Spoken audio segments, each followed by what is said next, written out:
This video is all about arc, as it's going into my ever-increasing belly. Beautiful. The more you do, the better you get. So I'm not even going to hit a good shot here. This is, like I said, a swing for life. You're banking good swings all the time, and it's going to feed inside your golf swing. I might as well have hit 5 and sat on my hands all day. You'll be a scratch handicapper. Whew. If I can do that with some speed, we're in business. Hi everyone, welcome back to the channel. Thank you very much for joining me. My name is Warren Bennett, and as you know by now, if you've been to the channel, that thing down there is called Trev, and he's got a bit of a gammy leg at the moment, so if you see him walking by the shop, which you probably will do a few times during the video, you can see him limping. So yeah, so he's not himself, bless him, the old Trev. So if you see him wandering past the shop, which you'll probably do a few times during the video, yeah, he's got a bit of a limp going. So yeah, he's not himself, bless him, the old Trev, are you? Feeling a bit sorry for yourself, mate? Anyway, this video is all about arc, and in a perfect world, you're looking for this club to come from the inside back to square to inside. If you're not sure what that's going to mean in terms of a golf swing, I've got quite a nice visual drill for you to actually watch and then obviously do. And also, if you're unsure about when to release, so when do you let this angle go, this is a great drill for that. And I'm all for one for drills that you can do at home, onto the range, and a long-term improvement. So I'd say this is more of a swing for life drill. I call it a desert island drill. You're stuck on a desert island, you've got a million golf balls, do this exercise, and coming out the end of it when you get rescued, you'll be a scratch handicapper. Like anything, it looks simple and it's quite tricky to do. There are some pitfalls. So I'm going to tell you what they are, get you know who out the hitting zone, front camera setup, and we'll see in a bit. Okay, so in the meantime, whilst I set the camera up there, you can see what I've done on the mat here. I've put 3 sticks, 2 white, which show you the arc, the inside square to inside, square being the yellow stick. And from the front, you obviously see that's going to be 90 degrees. That's not actually mechanically correct. You want to be able to impact, be slightly past that, so it needs some shaft lean, so it doesn't, you don't want to mirror that, but we'll get into that more in the video. So I'll just show you the drill. So back swing, I want you to stop not kind of halfway down, and probably a little bit further than halfway down, but you can see now I'm mirroring the stick on the ground at the back there. And that's showing me my plane and making sure I'm on plane. I don't want my club to be out here unless you want to hit a fade, but I'm just bringing this club slightly from the inside, but from this position halfway down. So I would say it's just before my right foot as I look down, and the club's up in there. You can bring it down a little bit more. The further down you bring it, the more from the inside you're going to hit it. So if I stop a little bit further up, so you can see they're halfway down.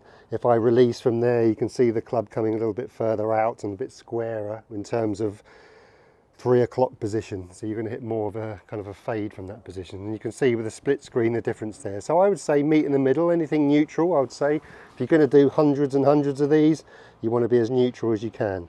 So left arm just past parallel, you can see it's not going to be absolutely perfect, but I would say my right elbow is just starting to touch my side. Now this is the tricky bit. It's not just releasing the angle from here and not moving your hands. Your hands want to be moving towards the target, if not slightly towards your left toe, and then you're going to, at the same time, you're going to let go of that angle until you get to the ball. And there you can see with a little bit of kicking with my knee, haven't done a lot with my head or my shoulders, they come slightly along for the ride, and there you can see that's obviously a forced impact position. There's no speed in that at all, but I like things like that. If you want to improve your releasing position, that's the type of thing you can do. And that's obviously the inside to square bit. I haven't done the inside bit on the follow through yet. Inside square. Now on the follow through, we don't just jam the club across the white stick. There is an element of inside from here, so you can see it's just following the kind of the contours of that white stick. That's obviously a swing by numbers. That's not a golf swing, obviously, there's no speed, but you can layer speed, you can start to layer speed. So back swing, down swing, you can go a bit further if you want inside, like I said, but I'd like neutral. Elbows just before my belly, which isn't hard, the size of it at the moment. Okay, so hands towards the target whilst I let go. So the golfer, and if you're at home and you're wondering when to release, when do I release that angle? Well, here. From about here really the forces of the club, once you lay a 70, 80 miles an hour on that, it's going to start throwing out anyway. But from the drill's perspective, you want to try and start unleashing that angle with your wrists from here. Unleashing is the wrong word. It's just kind of unsetting your wrists from here. You don't want to move your shoulders from this position if you suffer from the over the top. Now you can just let your wrist angle go whilst you're moving your hands towards the target. Like I said, that's the tricky bit. Nice and smooth.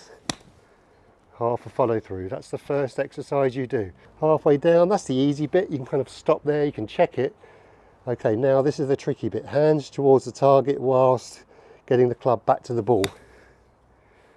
And there's your inside. I can check the follow through. The club is now looking into my belly.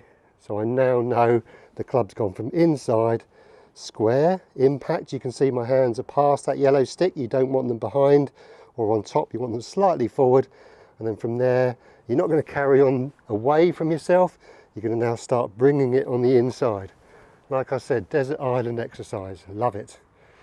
You hit more and more of these, and the more you do, and I like exercises and drills that the more you do, the better you get. I've done exercises and drills in the past and I've been given by coaches that I might as well have hit 5 and sat on my hands all day, because I just got worse. And I hate things like that. It doesn't bring you confidence. I like exercises that either you do without a ball, air balls into a net, on the range. Oh, that was a bit of a longer follow through that time. That the more you do, you're just putting you're banking good swings all the time, and it's going to feed inside your golf swing. It might not be an overnighter. This really isn't an overnighter, to be fair. If you want a quick swing thought from the swing thought tree, this isn't it. This is, like I said, a swing for life. This will build up your foundation and it'll seep into your golf swing. It might not be 50% overnight. It might be a few percent here and there, depending on how much you practice, obviously. Like I said, if you're at home, you don't even need a golf ball. You can just swing without a golf ball and just swing all the way through and kind of blend all these positions together. Halfway down, release from here. It's going to start coming down my right forearm from about there. And you can see neutral as anything. Obviously that's no speed yet. We're going to layer it on later on in the video. Okay, from here, nice and steady with the head, little bit of knee and wrist release. Beautiful. Haven't looked up yet. Someone asked me a question years ago. When's the first time you actually see the golf ball when you hit it? Well, probably about 40 to 50 yards, obviously depending what club you're hitting. I've learned to look at it. First time I see it is 40, 50 yards out there, hopefully straight. Not all the time. Backswing, drop in the slot. It's kind of mirroring that kind of white stick on the floor. Right, now, let go of the angle whilst you're moving your hands towards the target. Remember, that's the tricky bit. That might take you a bit of time. Bit of knee kick, head still, hold. Haven't looked up yet. Check, is it from the inside? Yep. Have I released it correctly? Yes, because it's going into my ever increasing belly. Beautiful. And just keep drilling and drilling and drilling. The more you do, the better you're going to get. And you can speed up the time it takes between, like that. And now, a little bit less time between movements. So the rotation happens after impact, the feeling anyway. And it's all a blend. It's blending those three components together. Dropping in the slot, releasing into impact, and then the pivoting and releasing through. Hold, kick and release. Head stays nice and still, as you can see with my cap. The cap hardly is moved. It obviously gets pulled slightly, talking a fraction, and that's all it is. And then from there, obviously now you start to look up. Let's try and blend one, shall we, without stopping. This is the tricky, but we're going to take so much pace off it, it's ridiculous. So I'm not even going to hit a good shot here. Drop in the slot, release, up. That looks really simple, it's really difficult, and I don't expect you to do that. I'd say do that if you're new to this without a ball, doing that for starters, that's for certain. And weirdly, the quicker you do it, not full out, the quicker you do it, the easier it is to blend actually. It's really slow motion's difficult. But you can definitely do slow motion swings without a ball. Bang. Because you can do mini stops like you saw there. Release isn't just about wrist release and a hand release, leg, body. So it comes in that order, you see. So it drops in the slot. This is now wrist release, and hand and arm, a little bit of kick in with the leg, and then now the body release. So it's done in that order, you see.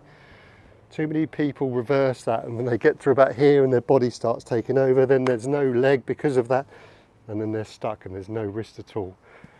This exercise is perfect because you can go on the first tee and it seeps into your golf swing and you don't even know about it. So you find something else, a balance exercise or a feeling to take on the golf course. You don't take this on there. This is swing by numbers. You don't take something like this, but it has its place. Like any exercises, they have their place. And I wouldn't do too many of them either, all day, every day, because you kind of get used to stopping, don't you? And you don't want to get used to that too much. So blend it into your normal practice. You don't even have to hit a golf ball. You can do shots, you can do swings without a ball. But just for this video, we're going to do some. Drop. Beautiful. Kick. Look at that full release I've done with my foot there by the time I'm halfway through my follow through. Beautiful. Nice and light. Drop in the slot. Hold it. If I release now, hopefully that club's coming close to my forearm. Kick, kick, kick, kick, kick. Head stays nice and still. Back to the inside and then through and up. Whew. If I can do that with some speed, we're in business.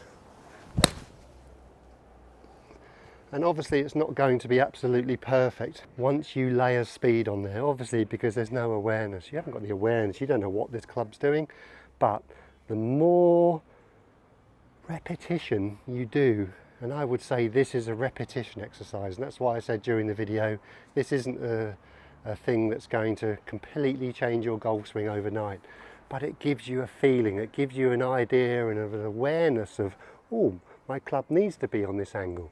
My wrists need to do that to get the club back to the ball. I do need to be a bit more passive with my head and my body. Oh, the club does do that on the follow through, you know, arcing around together with the pivot of my body. So it gives you that idea, and then you can start blending speed into that, and then you'll be surprised. The more repetition you do, the more feel you get. And this is, like I've said in the video, this is a great one for away from the range. You don't need to hit balls. You just get an old club, a driver, it's going to be done with anything, and it just layer it into the golf swing. Just get out into the garden, somewhere where you can do some swings. Actually, to be fair, you don't even need a club. You can do it just with your hands out and just practice the idea of this is what happens at this point. This is a bit more of a drop down. The club stays back. And then from here, it's a bit more hand and arm with a tad of little kind of kick in, but nothing really happens with the top half. And then everything kind of kicks through and releases together. So it's all about order and sequence. Okay, everyone, so it's been lovely to have you along for another video. The sun's just going behind this tree, so as you can see, there's not much sun left. So I'll bid you farewell, and hopefully by the next time Trevor will be all right. You can see he hasn't made his guest appearance, he's just lying down inside. So yeah, I don't know what's happened there. It's happened a couple of times in the past, so hopefully by next time he'll be his mad self running around the garden. Okay, everyone, so if you've made it this far, thank you very much for your support, and if you'd like to support the channel more, please do consider subscribing if you haven't, because it's a great help to me, but more importantly, it'll be a help to you, because if I ever upload a bonus video here and there, you'll get notified. And if you can press that like button, what that actually does is, before I say that, is it's absolutely free to subscribe. You don't need to pay anything to YouTube at all. You just press the button, that's it. And then liking is the same. If you can like that video, what that actually does, it tells YouTube, you know what, this is a half decent video, hopefully, and it tells YouTube to kind of push it out there to other golfers, so hopefully we can kind of grow this community even more. So I'd really appreciate it if you can do that. Thank you very much. So that's all I need to say for this week. So from myself, have a great golfing week. If you're playing, please let me know where you're playing. I'd love to hear from you, where you're watching and what golf course you play at. I'd love to hear from you. So from myself and Trev, we'll see you next week. Have a great golfing week. Stay healthy on and off the golf course, and we'll see you then. Cheerio.